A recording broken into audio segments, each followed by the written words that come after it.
Hey guys, Agent Rachel Luba, or Rachel Luba here. I wanted to just quickly kind of give you guys an overview of what the qualifying offer is, because I've gotten a lot of questions about it, especially on Twitter. A lot of people are confused as to why the Reds would make the qualifying offer to Trevor Bauer in this case, whether they could have offered different terms of it or what have you. So I just want to quickly explain it so that you guys can better understand exactly what it is. So the qualifying offer number is decided, the way we decide it was determined by the collective bargaining agreement. So both parties agreed to a system for coming up with the number. Now, the way we decide it is we take the top 125 free agent contracts and we take the average of it. So last year it was 17.8 million. This year we have 18.9 million. So it's gone up 1.1 million. So now what happens is when a player hits free agency, so a team is going to lose a player to free agency, they have an opportunity to either decide to extend them a qualifying offer or not. The qualifying offer, if they decide to not extend the qualifying offer, which many teams did this year, it simply means that they think that there's a good chance that if they gave that player the qualifying offer that they would take it.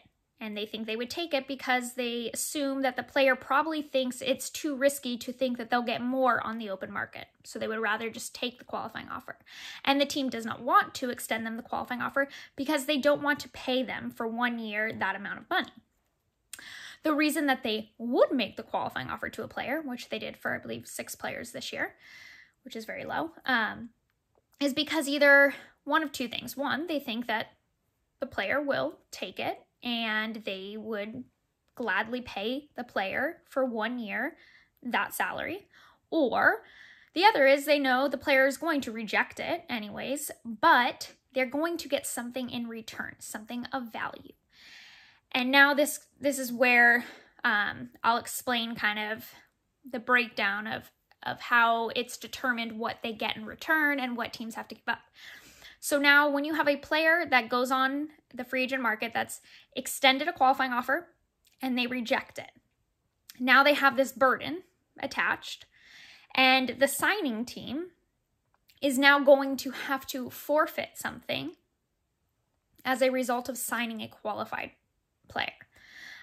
The way that it breaks down, there's like 3 different categories of how they determine what the team will forfeit. It depends on whether you received revenue sharing or not. It depends on whether you have gone over the luxury tax penalty or not.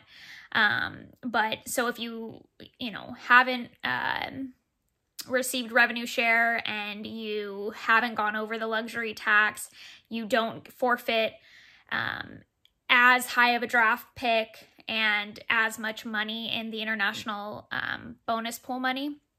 The worst case scenario you could be in is if you are a team that doesn't receive revenue sharing and you sign a qualified player and you've also paid luxury tax penalties, then you're going to forfeit much higher draft picks and bonus money, international signing money.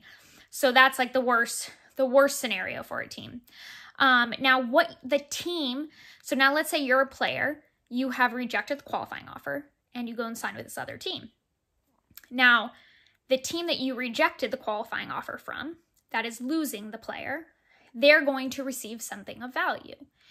Now, this is again broken down to 3 different categories depending on whether the team receives revenue sharing or not, and if the player signs with a team for over $50 million or of guaranteed money, or if they don't, or if they do receive revenue share and the player signs for over 50 million, or a scenario where you've paid penalty luxury tax penalty money and you also don't receive revenue share, then you're kind of you'll get the lower end of a draft pick in return. But basically, the most advantageous position to be in if you're a team on the receiving end of, well, on the team on the end where you have lost a free agent to a qualifying offer and they've gone elsewhere and signed, is going to be the team that receives revenue sharing, meaning they're a small market team,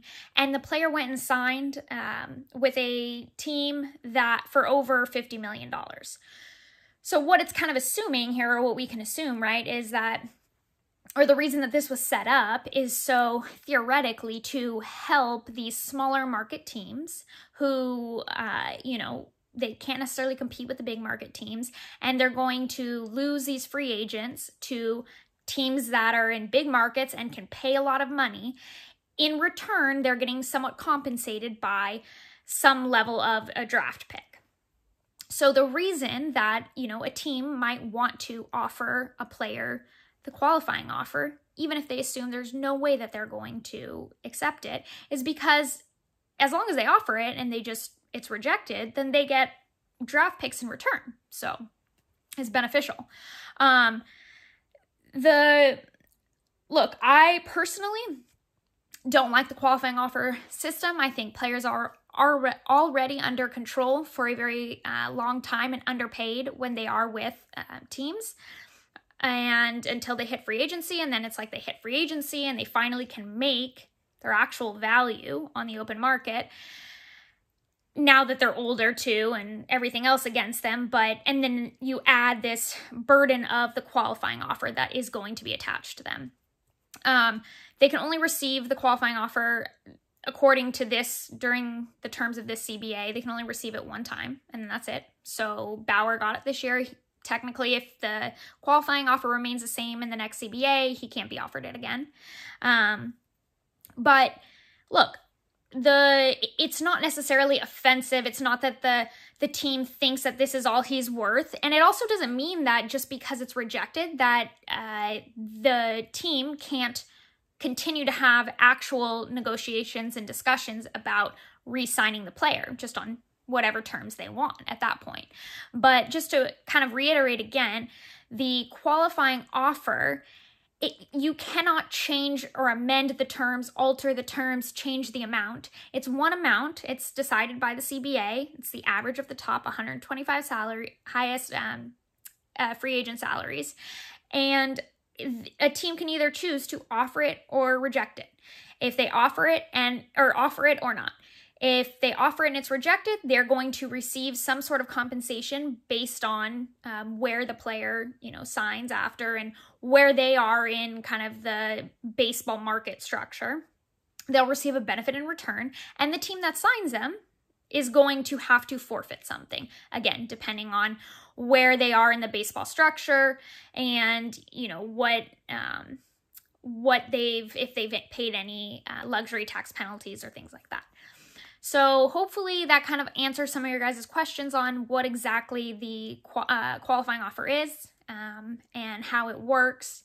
And we have 10 days to basically accept it or reject it, but it doesn't preclude the team a team that extends a qualifying offer, doesn't preclude them from continuing to be in negotiations in the rest of the free agent process with that player. So hopefully you guys have a better understanding of what exactly the qualifying offer is.